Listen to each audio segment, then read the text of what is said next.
नमस्कार दोस्तों। चलिए दोस्तों, आज एक ऐसे देशभक्त को याद करते हैं, एक ऐसे क्रांतिकारी को जिसके बारे में बहुत सारी बातें अविश्वसनीय लगती हैं, यकीन नहीं आता। यकीन तो इस बात पे भी नहीं आता था कि यह 22 और 23 साल की उम्र में राजगुरु, सुखदेव, भगत सिंह, ये सब लोग शहीद हो गए थे। और ये जो मैं जिसका आज शख्सियत का उल्लेख करने वाला हूँ, उसकी बात तो काबिल यकीन आम तौर पे नहीं होती, लेकिन वो एक सच्चाई है, एक हकीकत है जिसको स्वीकार करना बड़े गर्व से हम लोग स्वीकार करते हैं। मित्रों, ये शहीद थे जतींद्र नाथ दास। जतींद्र नाथ दास की बाकी बातें तो अलग होंगी, शायद आपको इतना ज़्यादा उनके बारे में परिचय मालूम ना हो, लेकिन एक बात से शायद आप वाकिफ़ हों कि ये एकमात्र शहीद ऐसा था जिसने जेल में 63 दिन लगातार भूख हड़ताल रखी थी। 63 दिन, और वो भी अंग्रेज़ों की जेल में, जहाँ की ज़िंदगी जो है वो बिल्कुल बदतर होती थी, इंसानों के रहने के लायक नहीं थी वो जेलें। क्योंकि उनका मकसद भी अंग्रेज़ों का यही था कि जेल में ऐसे हालात पैदा करो कि ये लोग अंदर से टूट जाएं, और अंदर से टूटेंगे तो यकीनन ये लोग कहीं ना कहीं सरकारी गवाह बनेंगे या कुछ और ऐसा होगा। लेकिन ये लोग अलग मिट्टी के, न जाने किस मिट्टी के बने थे, ये कहना ही बड़ा मुश्किल है। मेरी इनके भाई से मुलाकात हुई थी, किरण चंद्र दास, इनके छोटे भाई से। आज से तकरीबन कोई 35-40 साल पहले की बात है। ये पानीपत में किरण चंद्र दास आए थे अपने एक पुराने क्रांतिकारी साथी पानीपत के ही क्रांति कुमार शर्मा की बेटी की कन्यादान के लिए। क्योंकि क्रांति कुमार शर्मा तब तक रहे नहीं थे, उनकी एक हादसे में उनको ज़िंदा जला दिया गया था पानीपत में। वो हम कहानी पहले बयान कर चुके हैं, सब बातें आपस में साझी कर चुके हैं। बहरहाल, ये उनकी बेटी उर्वशी के विवाह के अवसर पर आए थे, और उन्होंने ये सोचा था कि मैं अपने भाई जतींद्र नाथ दास के एक साथी की बेटी का कन्यादान मैं करूंगा, ये सोच कर आए थे। इनके जज्बे लोगों के और होते, स्पेशली विशेष रूप से कलकत्ता से चल के पानीपत पहुंचे थे। तो जतींद्र नाथ दास के बारे में कुछ इन्होंने जानकारियां दी, वो बड़ी अद्भुत थी। वो खुद कहते थे कि मेरा बड़ा भाई, मुझे फ़ख्र होता है कि मैं उस महान इंसान का छोटा भाई हूँ। और उनका जन्म जतींद्र नाथ दास का, उनको जतीन दास भी लोग लाड से कहते थे। इनका जन्म 27 अक्टूबर 1904 में हुआ था। 27 अक्टूबर 1904, आज के दिन यही था, तारीख यही थी। और मित्रों, बड़ी अजीब बात लगती है कि ये भी वही उसी उम्र के दौर में थे जिस दौर में भगत सिंह थे। भगत सिंह इनको अपना छोटा भाई कहते थे। आप अंदाज़ा लगाइए क्या छोटा और क्या बड़ा।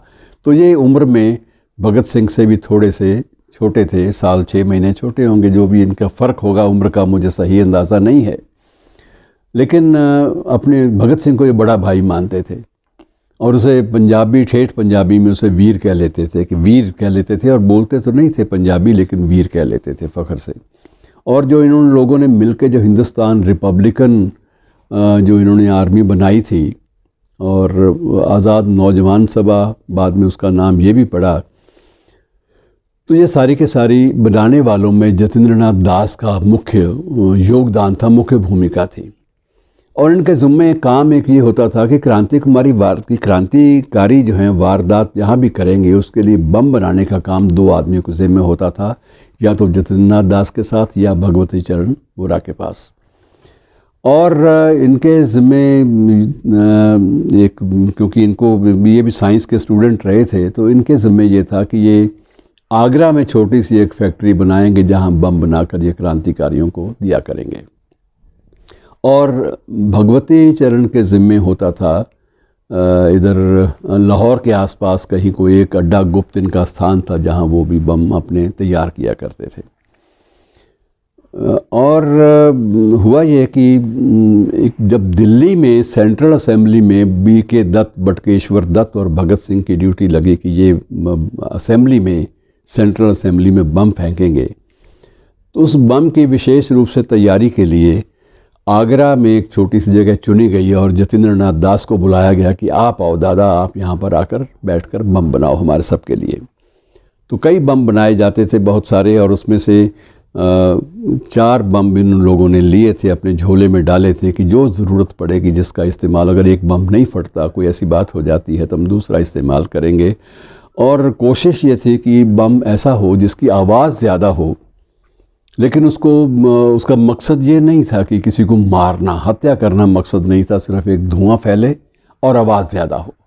और उस वक्त उस बम के पीछे एक फ़िलॉसफी थी, एक दर्शन था कि हम एक ऐसा बम बनाना चाहते हैं जिसका विस्फोट हो तो बहरी सरकार के कान फटें, उनके कानों तक हमारी आवाज़ पहुँचे, ये एक मकसद था। तो वो बम मित्रों जतींद्र नाथ दास ने बनवा कर इन दोनों को सौंपे और दोनों से कहा कि यार लौट आना वापस, तुम्हारी बड़ी सख्त ज़रूरत पड़ेगी, ऐसा ना हो कि तुम बम वहाँ पर फेंकने के बाद भी वहाँ टिके रहो, तो ये मेहरबानी करना और लौट आना, तो क्योंकि हमने बहुत सारे काम करने, मैंने इतने बम बना लिए हैं, इस्तेमाल कौन करेगा अगर आप लोग इधर उधर हो गए तो। बहरहाल नम आँखों के साथ दोस्त विदा हुए, उन्होंने बम फेंका बीके दत्त ने, और उसके बाद दोनों का फैसला था कि हम लोग वहाँ इनकलाब जिंदाबाद के नारे लगाएंगे और अपने आप को गिरफ़्तारी के लिए पेश करेंगे। उनका मकसद ये था कि अगर हम गिरफ़्तार ना हुए, वहाँ से फ़रार हो गए, तो हमारा जो संदेश है, जो मैसेज है, वो दूर दराज तक नहीं पहुँचेगा और जो जवान खून है वो उबलेगा नहीं। हम चाहते हैं कि वहाँ का जो हमारा पंजाब का या हमारा बंगाल का जो जवान खून है वो उबले और क्रांतिकारी सारे के सारे संगठन, उनमें एक नए जोश का, नई ऊर्जा का संचार हो और देश की आज़ादी के लिए वो लोग और भी ज़्यादा शिद्दत के साथ जद्दोजहद कर सकें। बहरहाल उसी केस को बम विस्फोट के नाम से, बम विस्फोट केस के नाम से जाना जाता है। तो जतींद्र नाथ दास भी उसी जेल में थे जिस जेल में भगत सिंह और उनके साथी थे। वहाँ के जो हालात थे मित्रों जेल के ऐसे थे कि वहाँ इंसानी ज़िंदगी के लिए दूभर था वहाँ 2 पल भी काटना। एक ही जेल की बैरक में एक कोने में ही टॉयलेट बना दिया गया था कि बाहर नहीं जा पाएंगे आप, और उनको किसी किस्म की कोई सुविधा नहीं थी। एक ही घड़ा पानी का रख दिया जाता था कि अपने आप इसमें पानी निकालो और पियो। जतींद्र नाथ दास ने कहा कि हम लोग पॉलिटिकल प्रिजनर हैं, हम राजनैतिक कैदी हैं, हमारे ऊपर ये जुल्म नहीं हो सकता, हमें इस तरह से बाहर नहीं रखा जा सकता। और उन्होंने इस बात की बाकायदा घोषणा की कि अंग्रेज़ सरकार हमारे लिए बेहतर जो है वो जेल की सुविधाएं जो बुनियादी हैं वो हमें प्रदान करे, वरना मैं भूख हड़ताल करूँगा। और जैसा कि होता है, उस वक्त के हुक्मरान भी तो जालिम थे, उन्होंने इनकार किया और ये भूख हड़ताल पे बैठे। मित्रों 63 दिन भूख हड़ताल चली। इसी बीच में एक दिन की हालत 50 दिन के बाद, ये किरण चंद्र दास उनके भाई ने बताया कि 50 दिन के बाद उनकी हालत एकदम से बिगड़ गई। और जब हालत बिगड़ी तो लगा कि ये बिल्कुल 2 पल भी नहीं चल पाएंगे, तो ज़बरदस्ती कुछ जेलर्स के कहने पर डॉक्टर ने आकर उनकी नाक में नली डालकर खुराक देने की कोशिश की, जो उन्होंने बिल्कुल कबूल नहीं की और उसको फेंक दिया। और उसके बाद अब उनके लिए बड़ी मुसीबत थी, क्योंकि दवा वो लेते नहीं थे, और उन्होंने फिर अल्टीमेटली ये किया कि पानी में कुछ गोलियां घोल कर देनी शुरू कर दी कि अब तो इसी बहाने पानी तो पिएंगे ही बिना बताए। लेकिन जब ये बात खुल गई तो दूसरे ही दिन जतींद्र दास ने कहा कि मैं तो पानी भी छोड़ दूंगा, अगर ये बात है, ये पानी में मुझे घोल के गोलियां देने वाले हैं, तो मैं तो पानी भी नहीं पीऊँगा, और पानी पीना भी छोड़ दिया। तो 63 दिन, आखिर के 13 दिन 14 दिन उस शख्स ने, उस महान क्रांतिकारी ने बिना पानी के काटे। और 63वें दिन मित्रों इनकलाब जिंदाबाद के नारे गूंज रहे थे और वो अपनी आखिरी सांस ले रहे थे। लेकिन उस वक्त बाहर इतना हजूम हो गया था, खबरें बाहर फैल गई थी, हज़ारों की तादाद में लोग बाहर इकट्ठे हो गए।